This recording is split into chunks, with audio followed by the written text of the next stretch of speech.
Good morning, everybody. This is Anna Sothen here with RVA Connected and the Mike King Biz radio show, 106.1 ESPN Richmond, where we don't talk about sports in the Call Federal studio. I'm super excited because I have Avery Gough. By the way, it's Gough. I told my husband that was your last name, and then I spelled it, and he was like, that's not how you pronounce that. And I'm like, no, it is how you pronounce that. And he was like, no, it's not. And I was like, you, sir, of all people should know, because people look at our last name and then pronounce it completely differently. I'm like, no, that's how you pronounce it. So anyways, he tried to tell me what your last name was, and I smacked him down, told him that was wrong. But no, so Avery and I are BNI partners at Abundance BNI. So that's how he and I met. But he owns Flat Creek Landscaping with his brother. Yes, ma'am. And that was started. Do you see how polite he is? Yes, ma'am. He is a good old country boy from Amelia. His brother. Well, let's talk a little bit about your history. Yes, well, ma'am. First say hi to everybody. Hey, everybody. I'm Avery Gough from Amelia, Virginia. Thank you, Anna, for having me on today. I really appreciate it, and I look forward to it. Absolutely. All right. So you guys started. Yes, ma'am. Okay. And is your brother? Right? Yeah. So why did he get into it? I don't know. I think growing up, parents, grandparents were all business owners and did construction, and my dad did granite countertops. So growing up, it was just, I don't think working for somebody was exactly an option for us. It was like we knew that we were going to go into business doing something, but it was just figuring out what we were going to do. I think both of us at like 13 years old started working for a company out of Amelia. Did a lot of mowing and trimming, mulching, just the standard stuff. At 13? Yes, ma'am. I have a 13-year-old. He does not do those things. But yet he comes to me every single day asking how he can earn some money. And then when I give him suggestions, he's like, yeah, no, I don't want to do that. Yes. He did talk about landscaping. He was like, well, what if I go and mow people's yard? I'm like, that's great. You don't have a lawnmower, bud. And he's like, definitely oh, that's right. Yeah. All of our summer breaks, holidays, weekends, we spend a lot of it just making money for ourselves. Awesome. So then we neither of us really had a drive to go to college. We definitely didn't want to do a 4-year thing. The Ag Tech program at Virginia Tech really stood out to us. It was a 2-year landscape design, turf grass management, and my brother went and did that. He graduated in 2021, and he had nothing but great things to say about it. Into his footsteps and did the same thing, where I graduated in May of 2025. So we both have the same degrees from Tech, and that has helped us tremendously. I have a lot to say about that program. I highly suggest that program, and I recommend it to anybody like us that doesn't want to go get a 4-year degree, but does want to go and do something. It's definitely great to have on your resume. But from there, I mean, we just kind of took off. We started out mowing lawns, trimming bushes and mulching and doing maintenance, and now we're offering full design, installation, maintenance, hardscaping, and landscaping. We do a lot of patios, a lot of retaining walls, a lot of drainage work. We even offer snow removal, so we kind of have a really broad spectrum of what we offer. And what's your service area? All of Central Virginia, and we'll travel for anything besides maintenance. Obviously, we're not going to go out an hour and a half to go mow lawns, but if it's a project style job, we will travel as need be. So so obviously do you do weekly maintenance as well too, like just mowing lawns and stuff like that? So we offer, I think we have about 95 yards that we're maintaining weekly. That's a lot. How big is your crew? It's 12 of us total. That's not a lot for 95 yards, plus all of the other stuff that you do. Yes, ma'am. So is your bread and butter landscaping, or is it I would say the landscaping installs as well as the hardscaping is really our bread and butter. I always tell people we do the maintenance so that when the time comes that homeowner is ready to do something like that, then we receive those projects. And that's why our maintenance is your steady income, It keeps you busy and it keeps the bills paid. You get into those installation jobs and the larger projects, that's where you're making your money. So that, ladies and gentlemen, is smart marketing, right? So you're in front of those individuals each and every single week, taking care of their yards, doing a good job, so that when they then decide, hey, we want to do something bigger, you're the first person they're going to think of versus calling somebody else, because you've been there. They know you and they trust you already, right? So what's the biggest project you've done? Oh, the biggest project. We've done some upper scale hardscaping projects, some larger projects. A lot of that the price tag's big on it, but it also has a lot of material cost that goes into that. So obviously it's more profit, but there is a lot of material cost that goes into it. We did a cool job probably 2 or 3 years ago. The Richmond Canal that goes right through the city. Okay. We dammed it up in the wintertime and actually cleaned it out and kind of dredged out the silt that was in the bottom of it. Okay. And that was interesting. It was definitely something different that we had never done before. Okay. But that was an interesting job, and it worked out great because obviously January and February is a slower months for landscaping. So we got to use those 2 months and work on that project. I love it. So what made you go into business with your brother versus doing your own thing? I always tell people we could be separated and compete against each other, or we can be a monster together. You know, we're both two of the greatest and most hardworking at what we do that I believe in this area. Yeah. He's right there with me. Both of us are able to go out and quote jobs. Both of us are getting phone calls. So rather than splitting and having half the company, we can double our size, work together, and build off of each other. There's oftentimes that I need something and I call him. There's oftentimes that he needs something, he calls me. Yeah. And having that right beside you is very nice. Yeah.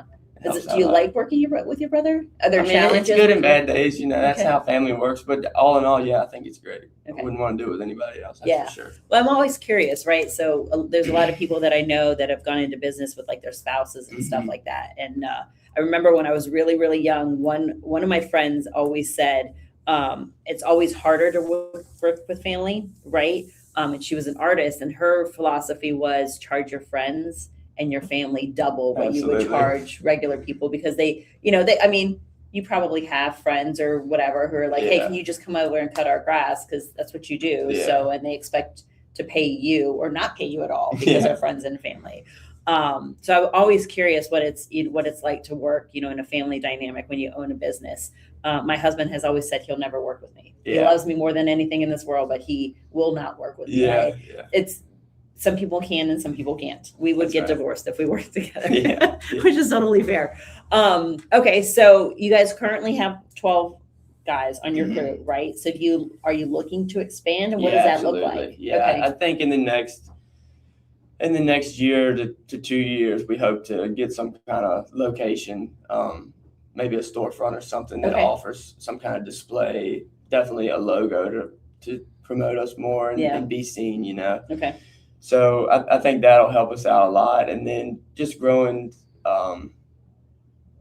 with crew leaders and supervisors. I think that's where we lack the most is we have a lot of guys, a lot of laborers, and it's easy to find those. But where we are and where we're just starting, we're going to have to develop some more supervisors and crew leaders. That me and Alan are spending a lot of time on the road and pricing jobs and in the office. And when we're doing that, we need guys that are able to be in the field and execute our takeoffs, so we can write it all up and we can build those and give it to them, and then they can be able to execute it. So that's what we hope to do.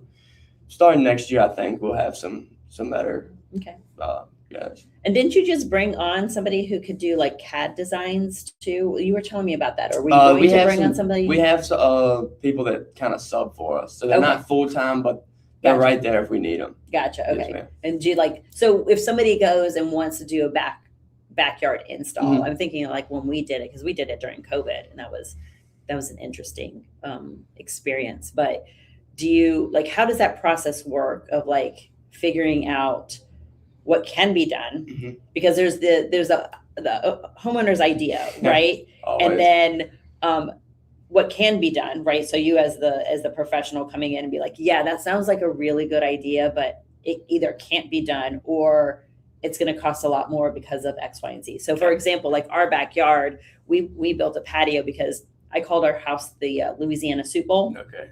Because the 4 houses that surround us, basically all of their water drained to ours. So anytime it rained, it was literally like a river or a pond back there. So we had to have that. So that was elevated. But then our backyard slopes up. So I would love to have a pool, but we literally would have to flatten out our yard. And I don't even know if that's because my husband's like, do you realize how expensive that would be just to flatten the yard to be able to put a pool in? So you're talking about doubling or tripling your costs just to be able. And I'm like, no, we can figure it out. I'm a figure out person where he's like, no, we're not going to do that. That's right. So like how do you marry that with the homeowner's, dream and goal and what actually can be done? So obviously it's what they're willing to spend. You know? Okay. That's kind of the bottom line. Okay.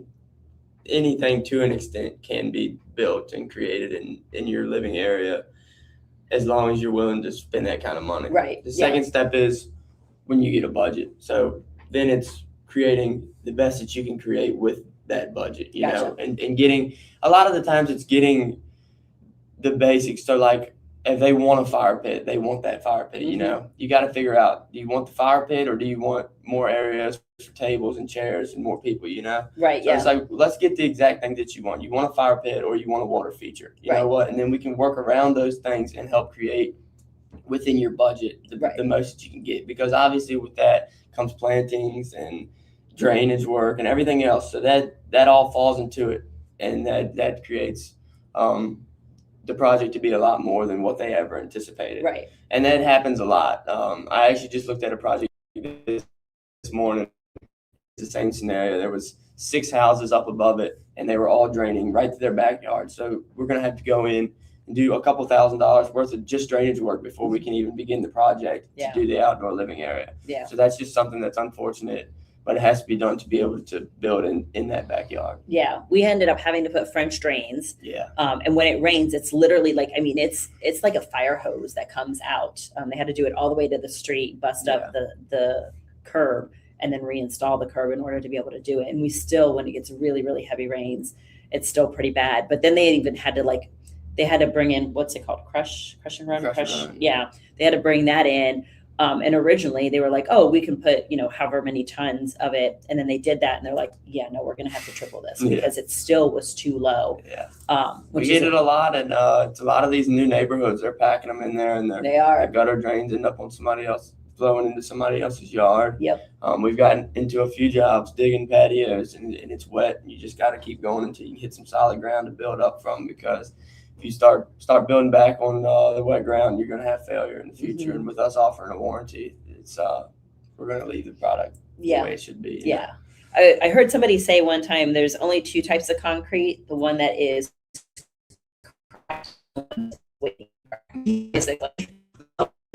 everybody should lay pavers. Yes, yeah. Which we have pavers now too, which I really like or whatever. I'm still gonna go for that pool. So we're gonna. Do you do pools? We can. You can. Yeah. Okay.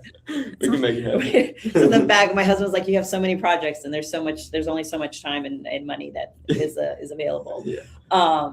So again, all of Central Virginia, right? So a big, huge project, an hour and a half away is not that big of a deal. No, not at all. And like we did a job out in Matthews County. It was a patio job, and then like a kind of a beach repair. Okay. Large stone riprap border. That was about 2.5 hours away, I think. Okay. But like I said, I tell them straightforward. A lot of times it's customers that I serve in the Richmond area, and they're like, hey, I have a vacation spot out here. Gotcha. Will you go? And I say, yeah, but it's got to be worth my while to going, Absolutely. So, and they agree typically. Yeah. Well, I mean, you have to think of time, travel, crew going out there, exactly. right? And we pay our guys from leave till they return. I've always said that if they're not on their own time, they're not available to do what they want to do, they're on your time, you should be paying them. Yeah. So, if you take them off 2 hours away, some people don't like to pay them on the ride home, and I don't feel that that's right. I think if they're on your time, you need to be paying them. Yeah, I totally agree. So you guys currently did a so tell us a little bit about Site 1. Okay. What you guys doing? What you're doing? Site 1 just created a large stone center in the Mosley area, and what it is a bunch of different types of hardscape materials, Teco block and Unilock and Belgard, and some travertine stones, some natural stones, and each dealer was able to pick who they wanted to build their display. Okay. So Teco Block called me and asked, would we be able to build their display for them? And I told them absolutely, that I would love to help out with something like that. And I like it because right there in that area, it's a great spot to be able to take people and show them some of the work you've done. Exactly. Yeah. Not only the work that we've done, but it gives you a lot of different options. So I think that the piece that we built was like 13 different stones. Oh, wow. So that's a very broad spectrum of slabs and 3 pieces and some smaller stones like a herringbone pattern or basket weave. It gives them a big variety to choose from. I think the hardest thing I run into with clients is not being able to picture something. Yeah. I can give them a design and give them the book, and I can bring them samples. And even sometimes they're just like, I'm having a hard time seeing what this is going to look like. So being able to go out, look at the stone in person and seeing the colors and textures and everything like that really helps to be able to sell the job. Yeah. Well, you had that, didn't you, where you went out and you were doing a project and you guys had agreed on something and the homeowner didn't like it. So you pulled it back up and then you came back out and he was like, no, I liked it better though. I've had it a couple times. Yeah. So, they're like, you were right. No, right. I wish you would just listen sometimes. Right, exactly. Well, I mean, again, so you go back to like the homeowner has a certain idea in their head of what they think might look right. You're gonna give them their expertise of like, hey, this isn't gonna work and you're not gonna like it because you have all of these experiences. But I love that you're still willing to accommodate the homeowner, even knowing that you're going to be right in the end. And they come back and say, no, put it back the way it was. Which is always eventually when you have kids, by the way, that's just life with children. Thinking about the conversation I had with my son this morning. Okay. So you guys are looking to grow, right, in this area, obviously. And then, so what would you, because you are ladies and gentlemen, if you can't tell from this gentleman, he did go to after high school. He is not 15. He looks like a baby, but he's not. He's intelligent and very, very well versed. What would you tell somebody who is getting ready to go into business for themselves? Work hard, be honest. Yeah. You tell somebody you're going to show up, you need to show up. I'm sorry, can we pause just for a second?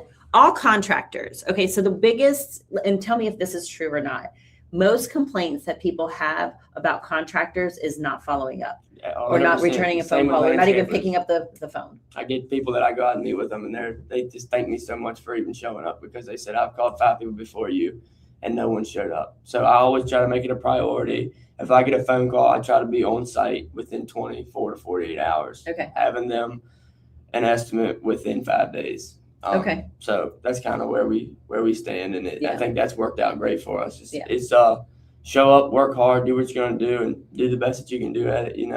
And I think I think you'll always be successful like that.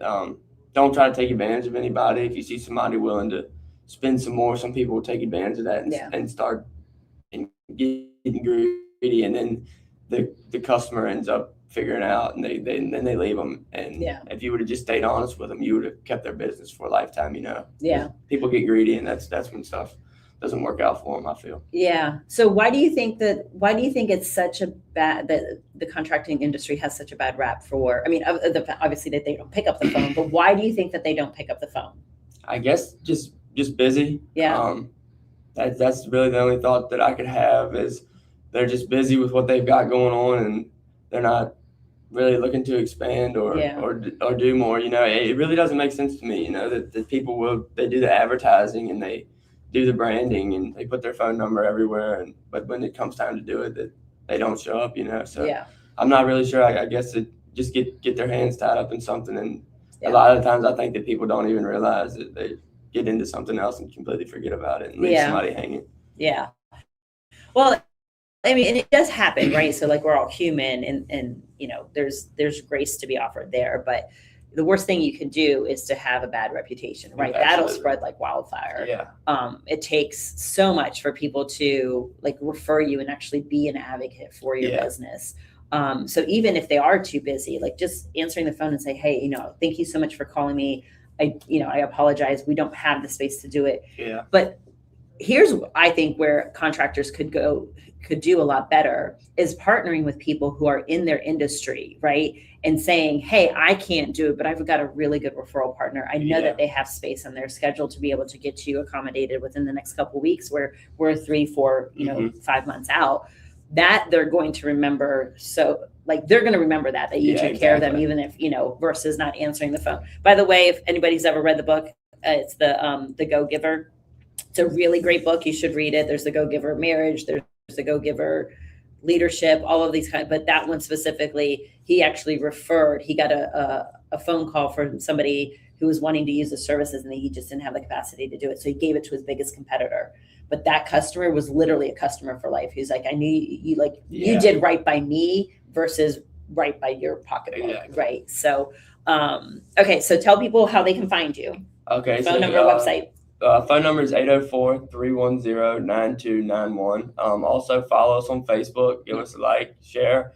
And then we are in the works of having our website created now. So that will be out, and that will be Flat Creek Landscaping LLC. We're out of Amelia, Virginia, but we serve all of Central Virginia and surrounding areas. Perfect. Well, thank you for being here. Yes, this ma'am. was a lot of fun. Having me. I enjoyed it. And so as I shared before, we are part of BNI. So Abundance BNI, we meet on Thursday mornings at 7:30. If you are a business owner who's looking to grow their business here in the Richmond area, you should definitely come check us out. We're a big group. We have 40 plus members and currently like 5 or 6 applications waiting for members to get into our group. So we'd love to have you come visit us and see how we can help you grow your business. It's a great opportunity. I just joined in February, I believe. Yeah. And it is the business has just taken off, and the people that I've met, the relationships I've gained has been great. So I highly recommend it for anybody looking to really take off. Yeah, I love it. All right.